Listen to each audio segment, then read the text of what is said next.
सवालों का जवाब देने के लिए बहुत सोच समझकर एक पैनल हमने तैयार किया है। उस पैनल से आपका तारुफ करवा रही हूं और उसके बाद बगैर वक्त जाया किए इस पर डिबेट हो जाए, क्योंकि मुझे पता है आपके घरों में भी इस बात को लेकर चर्चा है।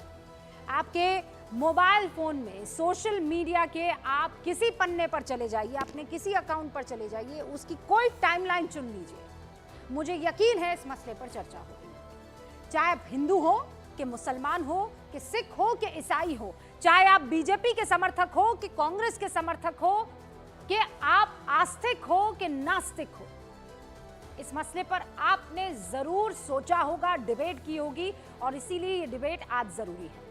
हमारे साथ शलभ मणि त्रिपाठी साहब, भारतीय जनता पार्टी के राष्ट्रीय प्रवक्ता और विधायक भी जुड़ चुके हैं। बहुत बहुत स्वागत है शलभ जी आपका। हमारे साथ अब से कुछ ही देर में समाजवादी पार्टी के राष्ट्रीय प्रवक्ता अनुराग भदौरिया भी जुड़ने वाले हैं। काशी पीठ के शंकराचार्य हैं नरेंद्रानंद जी महाराज, जिनको हमने आज इनवाइट किया है, और अभी आप देख रहे हैं south India Muslim personal law board के अध्यक्ष राशिद सैयद साहब को बहुत बहुत आपका भी स्वागत है सर। और वकील पेशे से सैयद रिजवान अहमद, इस्लामिक स्कॉलर अतीकुर रहमान साहब, सब हमारे साथ जुड़ चुके हैं।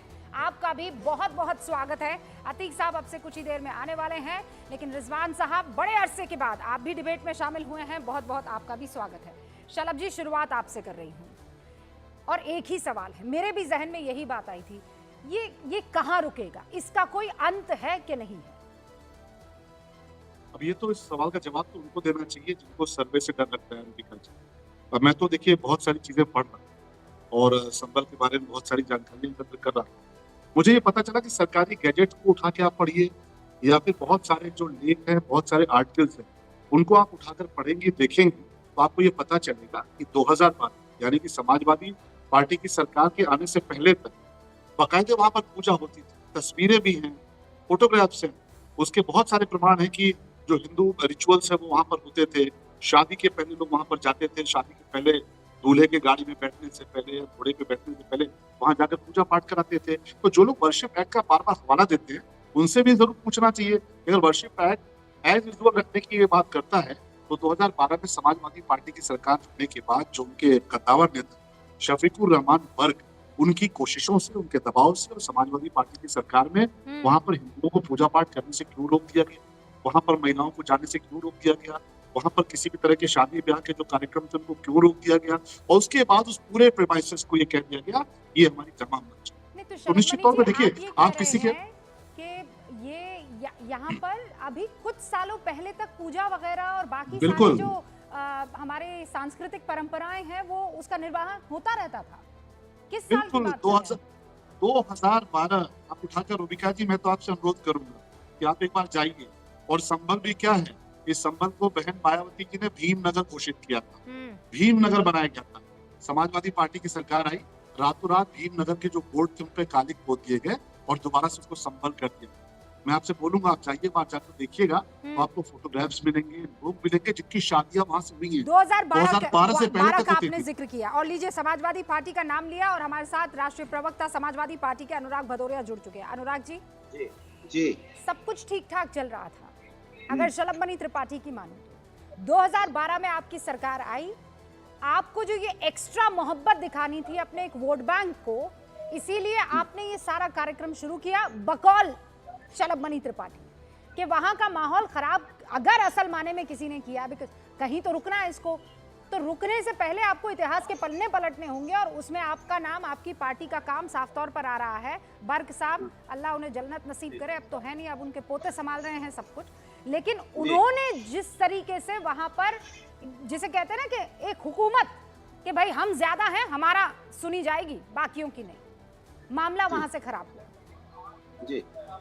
देखिए, कमाल की बात यह है, अब तो भारतीय जनता पार्टी की जो सरकार है या भारतीय जनता पार्टी के लोग समाज के अंदर में जाने जाते हैं नफरत की राजनीति के लिए। इनको नफरत के अलावा दूसरा कुछ तो करना नहीं है, इनको नफरत का विकास करना आता है, समाज का विकास करना नहीं आता है। ना ये समाज का विकास कर सकते हैं, ना ये देश का विकास कर सकते हैं, ना उत्तर प्रदेश का विकास कर सकते हैं। हाँ, ये इतना जरूर है, नफरत के नाम की, इनके विकास के नाम पे रिकॉर्ड तोड़ देंगे।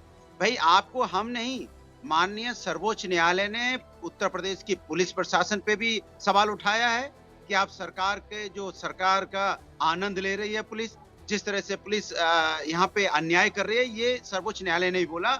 और जिस तरह के फैसले हुए हैं सर्वोच्च न्यायालय ने, उसपे भी कहा है कि निचली अदालतें इस तरह के फैसले करने से बचें, इंटरफेयर करने से बचें। ये सर्वोच्च न्यायालय कह रहा था। तो सर्वोच्च न्यायालय ने आपकी बुलडोजर नीति पे भी सवाल उठाया था।